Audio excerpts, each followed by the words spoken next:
Hi dears, welcome to variety recipes. ഇന്ന് വളരെ എളുപ്പത്തിൽ ഉണ്ടാക്കാൻ പറ്റിയ ഒരു മീൻ കറിയുടെ റെസിപ്പിയാണ് നിങ്ങൾക്ക് ഞാൻ ഷെയർ ചെയ്യാൻ പോകുന്നത്. ഇത്രയും എളുപ്പത്തിലുള്ള ഒരു മീൻ കറി നിങ്ങൾ ആരും ഉണ്ടാക്കിയിട്ടുണ്ടാവില്ല. അതുപോലെ ഇത്രയും രുചിയുള്ള ഒരു മീൻ കറി നിങ്ങൾ ആരും തന്നെ ഇതുവരെ ഉണ്ടാക്കി കഴിച്ചിട്ടുണ്ടാവില്ല. എണ്ണയിൽ വാട്ടാതെ ഉണ്ടാക്കുന്ന ഈ കറി വളരെ ഹെൽത്തിയുമാണ്. അപാര രുചിയിലുള്ള ഈ മീൻ കറി ചോറിന് മാത്രമല്ല, അപ്പത്തിനും പുട്ടിനും ഇടിയപ്പത്തിനും ഒക്കെ നല്ലൊരു കോമ്പിനേഷനാണ്. ഒരിക്കൽ ഇതിൻ്റെ രുചി അറിഞ്ഞാൽ പിന്നെ എന്നും മീൻകറി ഇതുപോലെ നിങ്ങൾ ഉണ്ടാക്കുകയുള്ളൂ. അപ്പോൾ ഇതെങ്ങനെയാണ് തയ്യാറാക്കുന്നതെന്ന് നോക്കാം. ഞാനിവിടെ 500 ഗ്രാം അയല മീനാണ് എടുത്തിരിക്കുന്നത്. ക്ലീൻ ചെയ്ത് ചെറുതായി കട്ട് ചെയ്തെടുത്തിരിക്കുകയാണ്. മുള്ളു കുറവുള്ള ദശക്കട്ടിയുള്ള ഏത് മീനും ഈ കറി ഉണ്ടാക്കാനായിട്ട് എടുക്കാം.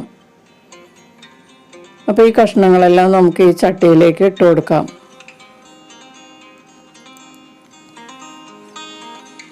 ഇതിലേക്ക് ഇനി 2 മീഡിയം വലിപ്പത്തിലുള്ള സവാള സ്ലൈസ് ചെയ്തത് ചേർത്ത് കൊടുക്കാം.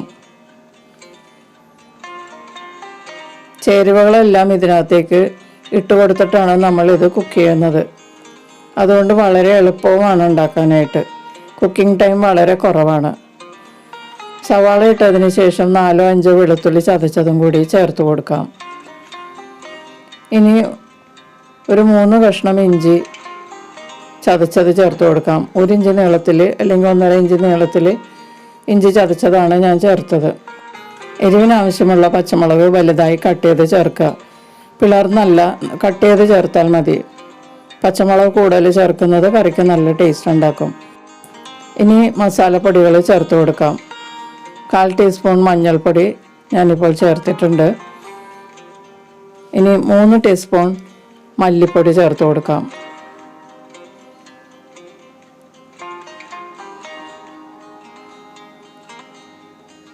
1.5 ടീസ്പൂൺ കുരുമുളക് പൊടിയും കൂടി ചേർക്കാം. എരിവിന് വേണ്ടി കുരുമുളക് പൊടിയും പച്ചമുളകുമാണ് ഈ കറിക്ക് ചേർക്കുന്നത്. ഉണക്കമുളക് പൊടി ചേർക്കണമെന്ന് നിർബന്ധമുള്ളവർക്ക് ഒരു 1/4 ടീസ്പൂൺ കാശ്മീരി മുളക് പൊടി ചേർക്കാം. അപ്പോൾ ഒരു നിറം കിട്ടും. ആവശ്യത്തിനുള്ള ഉപ്പും കൂടി ചേർക്കാം. പുളിക്ക് ആവശ്യമുള്ള വിനാഗിരി ചേർക്കാം. വിനാഗിരിയാണ് ഞാൻ ഇതിനകത്ത് ചേർക്കുന്നത്. 2 ടീസ്പൂൺ വിനാഗിരി ഇപ്പോൾ ചേർക്കുന്നുണ്ട്. പിന്നീട് നമ്മൾക്ക് വേണമെങ്കിൽ ചേർത്ത് കൊടുക്കാം. ഇനി ഇതിലേക്ക് ഒരു 2 ടേബിൾ സ്പൂൺ വെളിച്ചെണ്ണ ചേർത്ത് കൊടുക്കാം.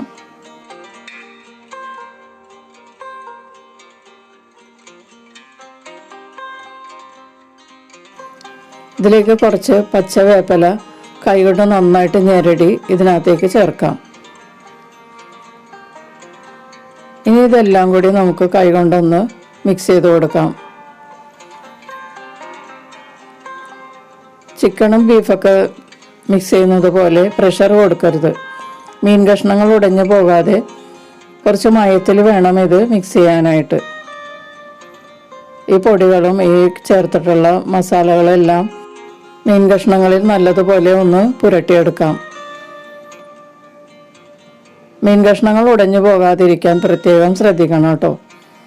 ഇത് അയല ആയതുകൊണ്ട് പെട്ടെന്ന് ഉടഞ്ഞു പോകും. അപ്പോൾ അതൊന്ന് പ്രത്യേകം ശ്രദ്ധിക്കുക. ദശക്കട്ടിയുള്ള മീൻ കഷ്ണങ്ങളാണെങ്കിൽ കുറച്ച് എളുപ്പത്തിൽ നമുക്കിത് കുഴച്ചെടുക്കാൻ പറ്റും.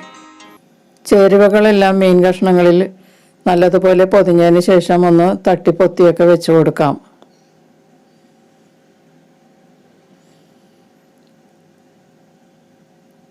ഇനി നമുക്കിത് മൂടി വെച്ച് ഒരു 1/2 മണിക്കൂർ റെസ്റ്റ് ചെയ്യാൻ വെക്കാം.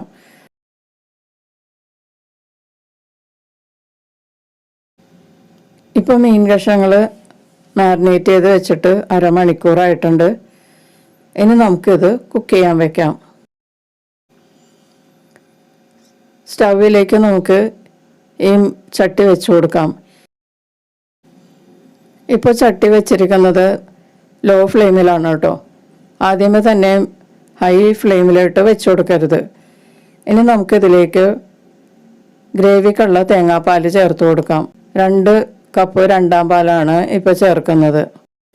ഇതോടൊപ്പം ഈ ചാനൽ ആദ്യമായി കാണുന്നവരും ഇതുവരെ സബ്സ്ക്രൈബ് ചെയ്യാത്തവരും സബ്സ്ക്രൈബ് ചെയ്തൊന്ന് സപ്പോർട്ട് ചെയ്യുക. തൊട്ടടുത്തുള്ള ബെല്ലൈക്കൺ എനേബിൾ ചെയ്ത് എൻ്റെ അടുത്തടുത്ത വീഡിയോസ് ഉറപ്പുവരുത്തുകയും ചെയ്യുക. അപ്പോൾ 2 കപ്പ് രണ്ടാം പാൽ ഞാൻ ചേർത്തിട്ടുണ്ട്. ഇനി ചട്ടിമേ പിടിച്ചൊന്ന് ഇതുപോലെ ഒന്ന് അനക്കി കൊടുക്കാം. അതിനുശേഷം മൂടി വെച്ച് 15 മിനിറ്റ് മീഡിയം ഹീറ്റിൽ വേവിക്കാം. അപ്പോൾ മീൻ കഷ്ണങ്ങളൊക്കെ നന്നായിട്ട് വേവുകയും ചെയ്യും, ഗ്രേവിയൊക്കെ ഒന്ന് നല്ലതുപോലെ തിക്കാവുകയും ചെയ്യും. ഇപ്പോൾ 15 മിനിറ്റ് കഴിഞ്ഞിട്ടുണ്ട്. മീൻ കഷ്ണങ്ങളൊക്കെ നല്ലതുപോലെ വെന്തിട്ടുണ്ട്, ഗ്രേവിയൊക്കെ നന്നായിട്ട് കുറുകിയിട്ടുണ്ട്. അതിലെ സവാളയും പച്ചമുളകൊക്കെ നന്നായിട്ട് കുക്കായിട്ടുണ്ട്. മൂടി തുറന്നപ്പോൾ നല്ല കൊതിപ്പിക്കുന്ന മണമാണ് കേട്ടോ വന്നിരിക്കുന്നത്. ഇനി ഇതിലേക്ക് നമുക്ക് ഒന്നാം പാൽ ചേർത്ത് കൊടുക്കാം.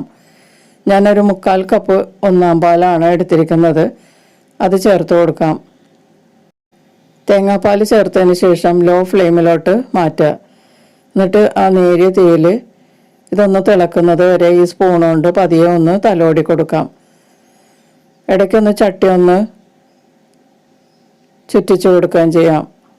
അപ്പോൾ തേങ്ങാപ്പാലൊക്കെ താഴേക്ക് ഇറങ്ങുകയും ഗ്രേവി നന്നായിട്ട് തിക്കായിട്ട് വരികയും ചെയ്യും. സ്പൂൺ കൊണ്ട് ഇതുപോലെ തിളക്കുന്നത് വരെ തലോടി കൊടുക്കാം. നമുക്ക് പതിയെ ഇതുപോലെ ഇങ്ങനെ ഒന്ന് പ്രസ് ചെയ്ത് തലോടാം. കുത്തി ഇളക്കുകയൊന്നും ചെയ്യരുത്, മീൻ കഷ്ണങ്ങൾ പൊടിഞ്ഞു പോകും. അപ്പോൾ ഇത് തിളക്കുന്നത് വരെ നമുക്ക് ഇങ്ങനെ ചെയ്തുകൊണ്ടിരിക്കാം. ഇപ്പോൾ ഗ്രേവിയൊക്കെ തിളക്കാൻ തുടങ്ങിയിട്ടുണ്ട്. ഈ സമയത്ത് നമുക്ക് ഇതിൻ്റെ ഉപ്പും പുളിയൊക്കെ കറക്റ്റാണോ എന്ന് നോക്കാം. ഇതിൽ ഉപ്പും പുളിയെല്ലാം കറക്റ്റാണ്. നിങ്ങൾ നിങ്ങളുടെ ടേസ്റ്റ് അനുസരിച്ചുള്ള ഉപ്പും പുളിയൊക്കെ ഈ സമയത്ത് ചേർത്ത് കൊടുക്കാം. ഇനി ചട്ടി പിടിച്ചൊന്ന് നമുക്ക് ചുറ്റിച്ചു കൊടുക്കാം.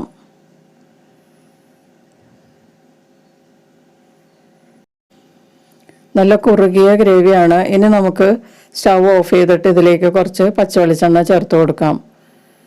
1 ടേബിൾ സ്പൂൺ അളവിൽ വെളിച്ചെണ്ണ ചേർക്കാം. മൺചട്ടി ആയതുകൊണ്ട് കുറച്ചു നേരം ഇതുപോലെ തിളച്ചുകൊണ്ടിരിക്കും. വെളിച്ചെണ്ണ ചേർത്തതിന് ശേഷം ഈ സ്പൂൺ കൊണ്ട് നേരത്തെ ചെയ്തതുപോലെ തന്നെ ഒന്ന് തലോടി കൊടുക്കാം. മീതെ ഈ ഗ്രേവിയുടെ പുറത്തൊന്ന് സ്പൂൺ കൊണ്ട് പതിയെ ഒന്ന് അനക്കി കൊടുക്കാം. ഇനി ഇതിലേക്ക് കുറച്ച് വേപ്പില ചേർത്ത് കൊടുക്കാം. അതിനുശേഷം മൂടി വെച്ച് ഈ തിളയൊക്കെ താറിയതിന് ശേഷം നമുക്ക് വേറൊരു പാത്രത്തിലേക്ക് മാറ്റാം. അപ്പോൾ വളരെ എളുപ്പത്തിൽ ഉണ്ടാക്കാൻ പറ്റിയതും വളരെ സ്വാദിഷ്ടമായതുമായ ഈ മീൻ കറി ഞാനിപ്പോൾ ഒരു പാത്രത്തിലേക്ക് മാറ്റിക്കൊണ്ടിരിക്കുകയാണ്.